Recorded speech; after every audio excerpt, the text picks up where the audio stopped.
que tipo de exigências a gente tem tipicamente em empreendimentos de grande porte? Se a gente pensar aí, né, nas grandes ferrovias, nas rodovias, nas mineradoras, nos portos e terminais. Bom, aí você tem as fases de licenciamento, né? Se a gente olhar pela Uhum, questão ambiental, né? Você tem uhum, a licença prévia, a licença de instalação, licença de operação, então é o processo de uhum, licenciamento. uhum, Embutido, né, nesses processos, né, existem muitas uhum. vezes a exigência de apresentação de estudos, né?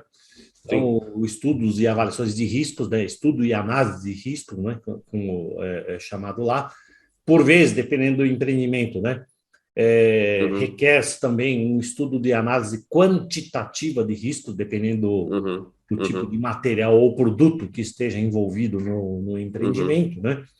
uhum, Além dessas questões mais relacionadas ao licenciamento, por parte do investidor, por parte do financiador, né? Tem uhum. a exigência de conformidade a referências, né? De financiamento de projetos, né? Então, princípios do Sim, Equador, só para a gente é uma ilustrar, né? boa. Que muitos Sim. dos bancos, né? Impõem, né? Como critérios ou diretrizes a serem obedecidas, né? O IFC, né? O International Finance Corporation, né? Também tem Sim. diretrizes a respeito em financiamentos de projetos internacionais, né? Então eles acompanham par e passo, né? Nós mesmos, né, fomos par, né, de um empreendedor para apresentar parte desses estudos, você lembra bem, né? Sim. Que no Sim. Brasil também tem diretriz, né, do Bacen, da CVM, né, com Comissão de Valores Mobiliários, né, Uhum. que determinam, né, essas orientações, né?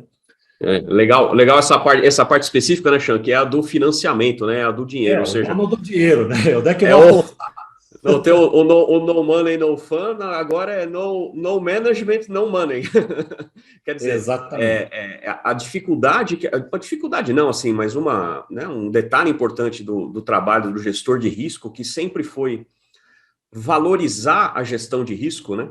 Transformar a gestão de risco em dinheiro para que o investidor veja, para que a alta direção veja, para que o C-level veja que todo aquele trabalho de fato é benefício para a organização. Quando a gente pensa na necessidade de atender a essas partes aí que vão investir ou que vão aportar recurso para a obra funcionar, para o negócio funcionar, essa relação é direta, né? Gestão de risco vira dinheiro, né? Nesse caso. Uhum.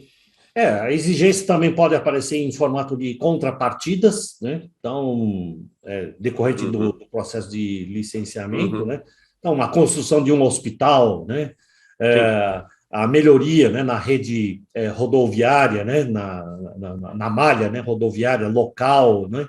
A implantação e manutenção de áreas verdes podem surgir, né, como exigências de contrapartidas, compromissos, convênios, né, que sejam firmados entre os governos locais, né, entre comunidades locais também podem aparecer, né?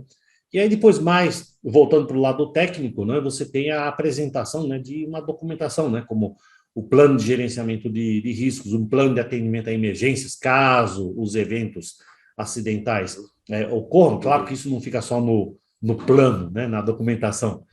uhum, No exemplo que a gente vai citar, vai comentar, você tem inclusive a exigência de instalação de bases de emergência. Então, a coisa é sim, física, né? Ó, me sim, mostre que realmente você vai ter condição de responder conforme o que está no papel, né? Então, você tem que apresentar sem isso de dúvida. maneira Tem que convincente. materializar, não é só um documento, né? A apresentação deu assim, não, peraí, não vou ficar parado no tempo. Então, o órgão financiador, o governo local, né, o licenciador também pode exigir um cronograma de melhorias, né, ao longo do tempo. Ok, você vai Sim, implantar e daqui para frente, o que vai acontecer, sim, né? O que você sim, sim. pode me sinalizar, né, de melhoria em relação, né, a esse seu projeto aí, né?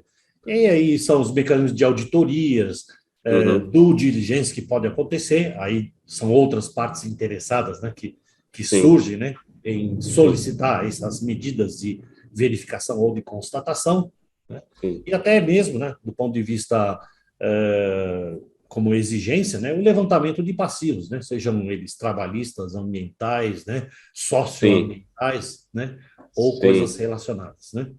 E requisitos como esse, começando pelo fim aí, especialmente necessários e utilizados no caso de fusões, aquisições, né, os M&A da vida aí, né?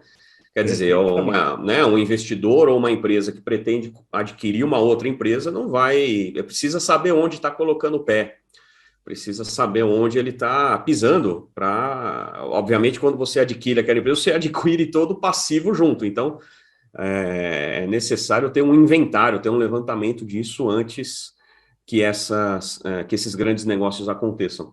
E em algum momento ali você falou sobre os compromissos, os convênios, né? E veio aqui na minha cabeça uma coisa que tem se tornado bastante frequente e que, de certa forma, está associado a isso também, como uma parte dessa gestão como um todo, que para alguns tipos de empreendimento, a gente vê aparecendo nas condicionantes de licenciamento a obrigação de certificação, né? A gente tem assim contratos de concessão, por exemplo, de algumas regiões portuárias, e o Porto de Santos é um exemplo disso. No contrato de concessão tem ali uma cláusula que você precisa em 5 anos, 3 anos, acho que depende um pouco disso, né? O seu terminal precisa ser certificado em ISO 14000, por exemplo. Isso é uma coisa que no passado não existia, ou não era uma demanda de órgão governamental ou de órgão controlador, como a gente está vendo, né? Em geral, o serviço sob concessão, né? Então, você tem muita, hoje, PPPs, né? Parceria público-privada, né? Em que você figura no contrato, né, de concessão esse tipo de cláusula, né? Esse tipo de exigência, né? De atender a certificações, né? Seja ela da qualidade, meio ambiente, saúde e segurança, antissuborno, compliance, o que, né, existir, né, como pertinente àquele negócio. Porque quando na medida em que você obriga ou estimula, né, a empresa a ter um sistema de gestão, você está indo além da fotografia, né? Porque, claro, você vai ali, faz um levantamento, faz uma planilha de risco, faz um plano, como você mencionou, no sentido simplesmente do planejamento, efetivamente entrega, tem a licença e acabou. Agora, quando você estimula a adoção de um sistema de gestão, a perspectiva é de que isso vá se prolongar, né? Vai ser levado ao longo do tempo com um mecanismo que se autorregula, que se autocontrola, que são as auditorias, os monitoramentos internos e tudo mais. Então, é uma visão interessante e uma perspectiva de mais longo prazo do que simplesmente autorização para operação, né? Acho que é interessante a perspectiva, né? E você citou uma coisa de auditoria, né? E da percepção do empreendedor, aí é lógico, né? Então, se você tem uma referência, né?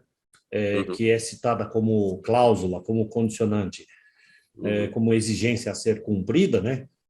Fica óbvio que, em determinado momento, pode ser solicitada a demonstração, né? A evidência de conformidade ou de cumprimento, não é verdade? Claro. Então, independentemente de quem quer que vá fiscalizar, fica subentendido para o empreendedor, nesse caso, ou o investidor, né? De que, né? Isso tem que ser mantido, né? Então, o próprio empreendedor já deveria ter a preocupação. Eu tenho que ter a minha avaliação, né? Periódica, se tudo está em ordem, né? Se tudo está acontecendo de acordo, né? Com aquilo que nós desenhamos, né? Então, não é só para apresentar num determinado momento e morre por aí como um retrato. Sim, né?